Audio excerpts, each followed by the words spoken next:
राधे राधे सभी को। मैं आज आपको हरियाली अमावस्या व्रत की पावन कथा सुनाने जा रही हूँ। इस कथा को सुनने वाले, पढ़ने वाले को सुख समृद्धि की प्राप्ति होती है। तो शुरू करते हैं हम हरियाली अमावस्या की व्रत कथा। एक राजा था, उसके एक बेटा बहू थे। बहू ने एक दिन मिठाई चोरी करके खा ली और नाम चूहे का लगा दिया। यह सुनकर चूहे को गुस्सा आया और उसने मन में विचार किया कि बहू से बदला लूंगा। वह चोर को राजा के सामने लेकर आऊंगा। एक दिन राजा के घर में मेहमान आए थे और वह राजा के कमरे में सोए थे। चूहे ने बहू के कपड़े ले जाकर मेहमान के पास रख दिए। सुबह उठकर सब लोग आपस में बात करने लगे कि बहू के कपड़े मेहमान के कमरे में मिले।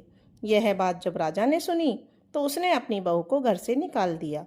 वह रोज शाम को दिया जलाती, ज्वार बोती, पूजा करती और गुड़धानी का प्रसाद बांटती थी। एक दिन राजा शिकार करके उधर से निकले तो राजा की नज़र उस पूजा करती हुई बहू पर पड़ी। राजा ने घर आकर कहा कि आज तो झाड़ के नीचे चमत्कारी चीज देखी है। सब लोगों ने झाड़ के ऊपर जाकर देखा तो झाड़ के नीचे दिए आपस में बात कर रहे थे कि आज किसने क्या खाया और कौन क्या है। उनमें से एक दिया बोला, मेरे जान पहचान का बहू के अलावा कोई नहीं है और किसी ने तो मेरी पूजा भी नहीं करी। इसके अलावा मेरा भोग भी किसी ने नहीं लगाया। बाकी सबके सब दिए बोले, ऐसी क्या बात हो गई। तब वह दिया बोला कि मैं राजा के घर का दिया हूँ। उस राजा की बहू थी जिसने एक बार मिठाई चोरी करके खा ली और चूहे का नाम लगा दिया। जब चूहे को गुस्सा आया तो रानी के कपड़े मेहमान के कमरे में रख दिए और राजा ने बहू को घर से निकाल दिया। वो रोज मेरी पूजा करती थी और भोग लगाती थी।